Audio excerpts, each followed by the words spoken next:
السلام علیکم۔ تو آج ہم بسم اللہ کا ترجمہ اور اس کی تفسیر بیان کرنے جا رہے ہیں۔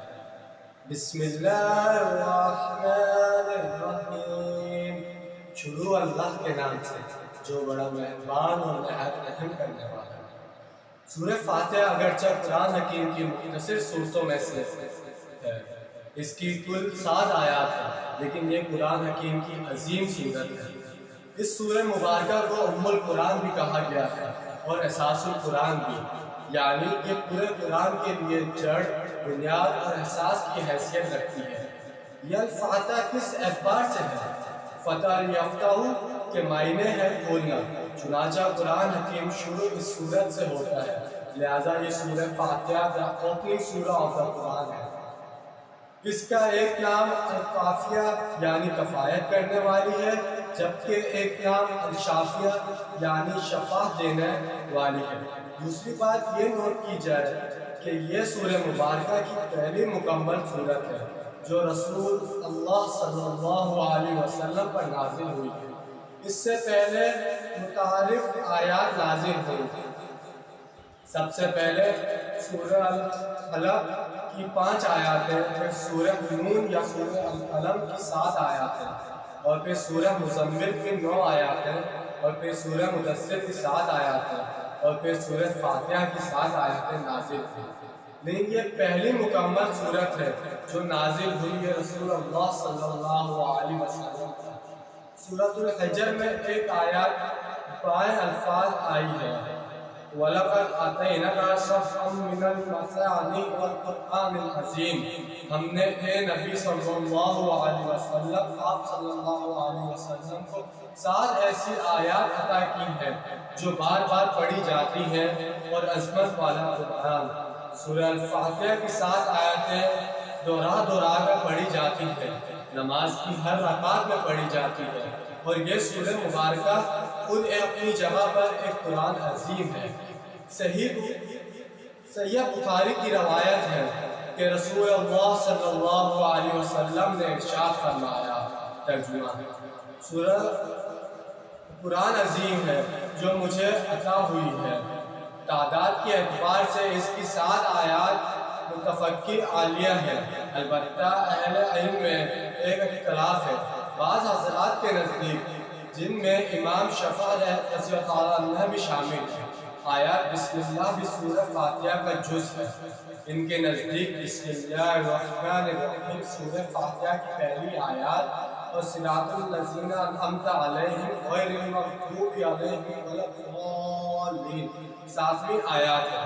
لیکن دوسری طرف امام ابو حنیفہ رحمۃ اللہ علیہ کی رائے یہ ہے کہ آیات بسم اللہ سورہ الفاتحہ کا جز نہیں ہے، بلکہ آیات بسم اللہ قرآن مجید کی کسی بھی سورت کا جز نہیں ہے، سوائے ایک مقام کے جہاں وہ متین میں آئی ہے۔ حضرت سلیمان علیہ السلام نے ملکہ سبا کو جو خط لکھا تھا، اس کا تذکرہ سورہ نمل میں بائیں الفاظ آیا ہے، ترجمہ: سورتوں کے آغاز میں یہ علامت کے طور پر لکھی گئی ہے کہ یہاں سے نئی سورت شروع ہو رہی ہے۔ ان الفاظ کے نزدیک الحمدللہ رب العالمین سورہ فاتحہ کی پہلی آیت ہے، اور صراط المستقیم 5ویں آیت ہے، جبکہ صراط الذین انعمت علیہم غیر المغضوب علیہم ولا الضالین 7ویں آیت ہے۔ جن حضرات کے نزدیک آیت بسم اللہ سورہ فاتحہ کا جز ہے، وہ نماز میں جرے قرات کرتے ہوئے بسم اللہ الرحمن الرحیم بھی بالخیر پڑھتے ہیں، اور جن حضرات کے نزدیک یہ سورہ فاتحہ کا جز نہیں ہے، جرے قرات کرتے ہوئے بھی بسم اللہ خاموشی سے پڑھتے ہیں اور الحمدللہ رب العالمین قرات شروع کرتے ہیں۔ نماز کا جلو لازم۔ اس سورہ مبارکہ کا اسلوب کیا ہے؟ یہ بہت اہم اور سمجھنے کی بات ہے۔ ویسے تو یہ کلام اللہ ہے، لیکن اس کا سلوک دعائی ہے۔ یہ دعا اللہ نے ہمیں تلقین فرمائی ہے کہ مجھے اس طرح مخاطب ہوا کرو جس میں میرے حضور میں حاضر ہو تو یہ کہا کرو۔ واقعہ یہ ہے کہ اسی بنا پر قرآن مجید کی اس سورت کو نماز کا جز لازم قرار دیا گیا ہے، بلکہ سورہ فاتحہ ہی کو حدیث میں صلاۃ کہا گیا ہے، یعنی اصل نماز سورہ فاتحہ ہے، باقی اضافی چیزیں ہیں، تسبیحات ہے، رکوع ہے، سجود ہے۔ قرآن مجید کا کچھ حصہ آپ اور بھی پڑھ لیتے ہیں۔ حضرت عباد بن سامت رضی اللہ عنہ سے مروی متفق علیہ حدیث ہے کہ رسول اللہ صلی اللہ علیہ وسلم نے ارشاد فرمایا، یعنی جو شخص نماز میں سورہ فاتحہ نہیں پڑھتا اس کی کوئی نماز نہیں ہے۔ اس کے علاوہ اور بھی بہت سی احادیث میں یہ مضمون آیا ہے۔ اس اعتبار سے بھی ہمارے ہاں ایک فقہی اختلاف موجود ہے۔ بعض حضرات اس حدیث کو اتنا اہم سمجھتے ہیں کہ اپنی باجماعت نماز پڑھ رہے ہیں تب بھی ان کے نزدیک آپ امام کے ساتھ ساتھ ضرور سورہ فاتحہ پڑھیں گے، چنانچہ امام ہر آیات کے بعد وقفہ دے، امام جب کہے الحمدللہ رب العالمین تو اس کے بعد متدی بھی کہے الحمدللہ رب العالمین، وہ اپنے دل میں کہے، پھر امام کہے الرحمن الرحیم تو متوجہ بھی دل میں کہے الرحمن الرحیم۔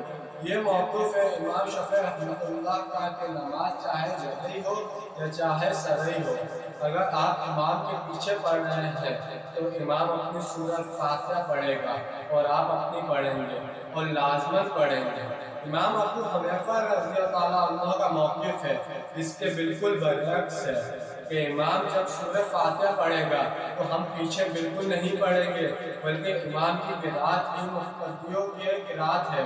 ان کا سبزت لال آیت قرآنی فائزہ قرآن قرآن فاستمعوا وانصتوا لعلکم ترحمون۔ یا حدیث نبی صلی اللہ علیہ وسلم میں من قال لم امام فقیر و امام اللہ سے ہے، نیز ان کا کہنا ہے کہ نماز باجماعت میں امام کی حیثیت سب کے نمائندے کی ہوتی ہے۔ اگر کوئی وفد کہیں جاتا ہے اور اس کے وفد کا کوئی سربراہ ہوتا ہے تو وہ وہاں جا کر گفتگو وفد کا سربراہ کرتا ہے، باقی سب لوگ خاموش رہتے ہیں۔ اب اس زمن میں ایک انتہائی معاملہ تو وہ ہو گیا جو امام شافعی رحمۃ اللہ کا موقف ہے کہ چاہے نماز جہری ہو یا چاہے سرئی ہو، اس میں امام کے پیچھے مقتدی بھی سورہ فاتحہ پڑھیں گے۔ آپ کی معلوم ہے کہ ظہر اور عصر سرئی نمازیں ہیں، ان میں امام خاموشی سے قرات کرتا ہے، بلند آواز میں قرات نہیں کرتا، جبکہ فجر، مغرب اور عشاء جہری نمازیں ہیں جب سورہ فاتحہ اور قرآن کا مزید کچھ حصہ پہلی دو رکعتوں میں آواز کے ساتھ پڑھا جاتا ہے۔ امام ابو حنیفہ رحمۃ اللہ کا موقف ہے اس باجماعت کی صورت میں کوئی خاموش رہے گا، سورہ فاتحہ نہیں پڑھے گا۔ ان کے علاوہ ایک درمیانی مسلک بھی ہے، اور امام مالک رحمۃ اللہ اور امام ابن تیمیہ رحمۃ اللہ وغیرہ اس زمن میں ان کا موقف یہ ہے کہ جہری رکعت میں مختلف سورہ فاتحہ مت پڑھیں بلکہ امام کی قرات خاموشی سے سنیں، اور جب قرآن پڑھا جائے تو پوری توجہ سے اسے سنیں اور خاموشی اختیار کیا جائے۔ اسی طرح حدیث نبی صلی اللہ علیہ وسلم ہے جب امام قرات کرے تو خاموش رہو، چنانچہ جب امام بغیر قرات کر رہا ہے الحمدللہ رب العالمین مالک یوم الدین تو آپ سنیے اور خود خاموش رہیں۔ لیکن جو سری نماز ہے اس میں امام اپنے طور پر سورہ فاتحہ پڑھے اور آپ اپنے طور پر خاموشی سے پڑھیں، یہ درمیانی موقف ہے، اور میں برحال اسی کے اختیار کیا ہوا فطرت سلمہ کی پکار سورہ فاتحہ کی زمن میں نے عرض کیا کہ یہ دعا ہے جو اللہ تعالیٰ نے ہمیں تلقین کی ہے۔ تو بھائی جب بھی ہم نماز پڑھیں تو سورہ فاتحہ جب بھی اگر مولوی صاحب پڑھ رہے ہوں تو اس کے پیچھے خاموشی سے سنیں، اور باقی بھی جو پوری نماز پڑھے اسے خاموشی سے سنا جائے، نہ کہ اپنا دھیان ادھر ادھر لگایا جائے، اور کوشش کریں کہ 5 وقت کی نماز باجماعت پڑھی جائے اور نماز کا اہتمام کیا جائے۔ اور یہ میری پہلی ویڈیو، انشاءاللہ میری روز ویڈیو آئے گی اور انشاءاللہ پورے قرآن پاک کا ترجمہ کریں گے، جیسے جیسے 1-2 آیات جیسے پڑھی جائیں گی اس کا ترجمہ اور تفسیر کریں گے۔ انشاءاللہ آپ کو ویڈیو پسند آئی ہوگی اور آگے کی ویڈیو بھی لازمی دیکھیے گا۔ شکریہ۔